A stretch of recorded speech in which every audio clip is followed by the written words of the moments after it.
شمشیر بے نیام حضرت خالد بن ولید part number 153 اپنا اسلامک اسٹوڈیو۔ ناظرین، رومی اس جگہ پہنچ گئے جہاں مسلمانوں کا پڑاؤ تھا، لیکن وہاں کچھ بھی نہیں تھا۔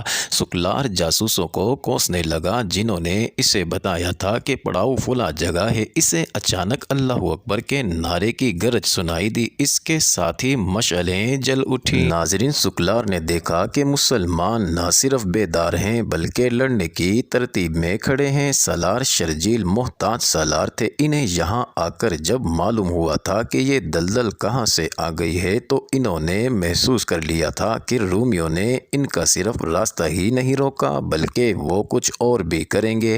رومی یہی کر سکتے تھے کہ حملہ کر دیں، چنانچہ شرجیل نے شام کے بعد اپنی فوج کو سونے کی بجائے لڑائی کے لیے تیار کرا لیا تھا۔ ناظرین، اس کے علاوہ انہوں نے اپنے جاسوس دلدل کے ارد گرد پھیلا دیے تھے۔ رومی جب دلدل میں سے گزر رہے تھے، ایک جاسوس نے شرجیل کو اطلاع دے دی کہ دشمن آ رہا ہے۔ ناظرین، شرجیل نے اپنے دستوں کو ایک موزوں جگہ جو انہوں نے دیکھ لی تھی جنگی ترتیب میں کھڑا کر دیا۔ مدینہ والو، سکلار نے بلند آواز سے مسلمانوں کو للکارا، آگے آؤ، اپنا اور اپنی فوج کا انجام دیکھو، حملہ کرنے تم آئے ہو۔ شرجیل نے للکار کا جواب للکار سے دیا، آگے تم آؤ، تم اس دلدل سے نکل آئے ہو، اب ہماری دلدل سے نکل کر دیکھو۔ رومیوں، کل صبح کا سورج نہیں دیکھ سکو گے۔ ناظرین، للکار کا تبادلہ ہوتا رہا۔ آخر سکلار نے اپنے ایک دستے کو حملے کا حکم دے دیا۔ اس نے یہ چال چلی تھی کہ اس کا دستہ حملہ کر کے پیچھے ہٹ آئے گا تو مسلمان بھی اس کے ساتھ الجھے ہوئے آگے آ جائیں گے۔ ناظرین، اس نے یہ چال چلی تھی کہ اس کا دستہ حملہ کر کے پیچھے ہٹ آئے گا تو مسلمان بھی اس کے ساتھ الجھے ہوئے آگے آ جائیں گے، لیکن شرجیل نے پہلے ہی حکم دے رکھا تھا کہ دفاعی لڑائی لڑنی ہے۔ اس کے مطابق مسلمان جہاں تھے وہیں رہے۔ رومی موجوں کی صورت میں ان پر حملہ کرتے تھے اور مسلمان حملہ روکتے تھے، اپنی ترتیب نہیں توڑتے تھے۔ ناظرین، سالار شرجیل رات کے وقت چال چلنے کا خطرہ مول نہیں لینا چاہتے تھے۔ ان کی نفری رومیوں کے مقابلے میں بہت تھوڑی تھی، اسے وہ کارگر انداز سے دن کی روشنی میں ہی استعمال کر سکتے تھے۔ ناظرین، سکلار غالباً اس دھوکے میں آ گیا تھا کہ مسلمانوں میں لڑنے کی تاب نہیں رہی۔ اس خیال سے اس نے موج در موج حملوں میں اضافہ کر دیا، لیکن مسلمانوں نے اپنی صفوں کو ٹوٹنے نہ دیا۔ وہ آگے بڑھ کر حملہ روکتے پھر اپنی جگہ پر آ جاتے۔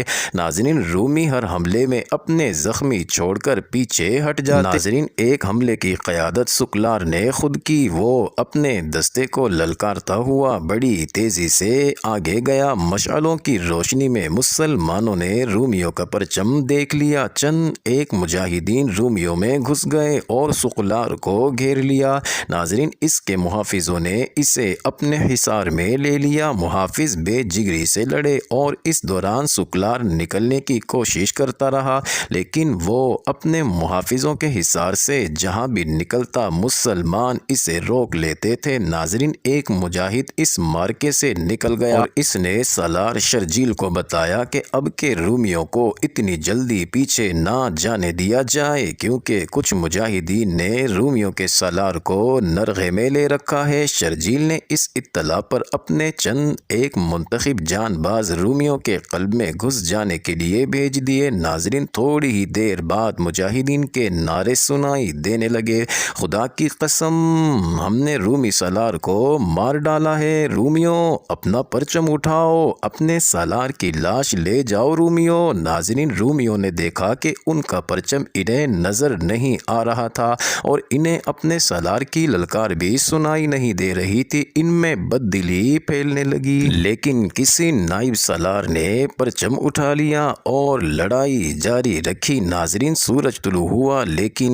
میدان جنگ کی گرد و غبار میں اسے کوئی دیکھ ہی نہ سکا۔ مسلمان بھی شہید ہوئے تھے لیکن رومیوں کی اموات زیادہ تھی۔ میدان میں ان کی لاشیں بکھری ہوئی تھی اور ان کے زخمی جو اٹھنے کے قابل نہیں تھے رینگ رینگ کر گھوڑوں تلے کچلے جانے سے بچنے کی کوشش کر رہے تھے۔ ناظرین، میدان رومیوں کے خون سے لال ہو گیا تھا۔ اسلام کے علم برداروں، سالار شرجیل شرجیل کی للکار اٹھی، تم نے رومیوں کو انہی کے خون میں نہلا دیا ہے، تم نے ساری رات ان کے حملے روکے ہیں، اب ہماری باری ہے۔ اللہ اکبر کا نعرہ بلند ہوا۔ شرجیل نے اپنے دائیں پہلو کے ایک دستے کو آگے بڑھایا۔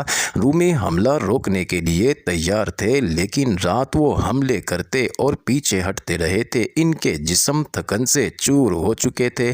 ناظرین، شرجیل نے اپنی فوج کی جسمانی طاقت کو ضائع نہیں ہونے دیا تھا، اسی لیے وہ دفاعی لڑائی لڑاتے رہے تھے۔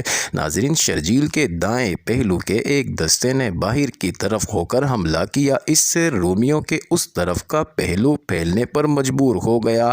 ناظرین، شرجیل نے فوراً ہی رومیوں کے دوسرے پہلو پر ہی ایسا ہی حملہ کرایا اور اس پہلو کو بھی قلب سے الگ کر دیا۔ ناظرین، رومیوں کے پہلو دور دور ہٹ گئے تو شرجیل نے قلب کے دستوں کو اپنی قیادت میں بڑے شدید حملے کے لیے آگے بڑھایا۔ رومی رات کے تھکے ہوئے تھے اور ان کا سالار بھی مارا گیا تھا، صاف نظر آ رہا تھا کہ ان میں لڑنے کا جذبہ مان پڑ چکا ہے۔ مسلمانوں کے پہلوؤں کے دستے دشمن کے پہلوؤں کو اور زیادہ پھیلاتے چلے گئے اور اب اپنے قلب کے دستوں کی مدد کو نہیں آ سکتے تھے۔ مسلمانوں کے پہلوؤں کے دستوں کے سالار معمولی سالار نہیں تھے۔ ناظرین، وہ تاریخ ساز سالار ابو عبیدہ اور عمر بن العاص تھے اور قلب کے چند ایک دستوں کے سالار خالد تھے۔ رومیوں کے لیے خالد دہشت کا دوسرا نام بن گیا تھا۔ گھڑ سواروں کے دستوں کے سالار زرار بن الازور تھے، جو سلطنت روم کی فوج میں اس لیے مشہور ہو گئے تھے کہ وہ میدان میں آ کر خود اور قمیض اتار کر کمر سے برہنہ ہو جاتے تھے اور لڑتے تھے۔ ناظرین، انفرادی مارکا ہوتا یا وہ دستے کی کمان کر رہے ہوتے، وہ اس قدر تیزی سے پینترا بدلتے تھے کہ دشمن دیکھتا رہ جاتا تھا اور ان کی برچی میں پرویا جاتا تھا یا تلوار سے کٹ جاتا تھا۔ مسلمانوں کی نفری بہت کم۔ ناظرین، اس کمی کو ان سالاروں نے ذاتی شجاعت، جارحانہ قیادت اور عسکری فہم و فراست سے پورا کیا اور سورج غروب ہونے میں کچھ دیر باقی تھی جب رومی نفری افراد کے باوجود منہ موڑنے لگی۔ ناظرین، رومیوں میں یہ خوبی تھی کہ وہ تتر بتر ہو کر بھاگا نہیں کرتے تھے، ان کی پسپائی منظم ہوتی تھی، لیکن فحل کے مارکے سے وہ پاگلوں کی طرح بھاگنے لگے۔ ان کی مرکزی قیادت ختم ہو چکی تھی اور ان کا جانی نقصان اتنا ہوا تھا کہ نہ صرف یہ کہ ان کی نفری کم ہو گئی تھی، بلکہ اتنا زیادہ خون دیکھ کر ان پر خوف طاری ہو گیا تھا۔ ناظرین، ان کی ایسی بے ترتیب پسپائی کی وجہ اور بھی تھی۔ ان کا سالار سقلار انہیں دلدل میں سے نکال لایا تھا۔ اسے معلوم تھا کہ کہاں سے زمین سخت ہے جہاں پاؤں کیچڑ میں نہیں دھسیں گے، مگر اب ان کے ساتھ وہ سالار نہیں تھا۔ اس کی لاش میدان جنگ میں پڑی تھی۔ سپاہیوں نے اس لیے بھاگنا شروع کر دیا کہ وہ جلدی جلدی دلدل میں وہ راستہ دے کر نکل جائیں۔ ناظرین، سالار شرجیل نے دشمن کو یوں بھاگتے ہوئے دیکھا تو انہیں دلدل کا خیال آ گیا۔ انہوں نے دشمن کے تعاقب کا حکم دے دیا۔ ناظرین، مسلمان پیادے اور سوار نعرے لگاتے ان کے پیچھے گئے تو رومی اور تیز دوڑے، لیکن دلدل نے ان کا راستہ روک لیا۔ ناظرین، ہڑبونگ اور افراتفری میں انہیں یاد ہی نہ رہا کہ دلدل میں سے وہ کہاں سے گزر آئے تھے۔ ان کے پیچھے بھی موت تھی اور آگے بھی موت تھی۔ وہ دلدل میں داخل ہو گئے اور اس میں دھسنے لگے۔ معزز ناظرین، یہ انٹرسٹنگ ویڈیو جاری ہے، اگلی ویڈیو قسط نمبر 154 میں دیکھنا مت بھولیے گا۔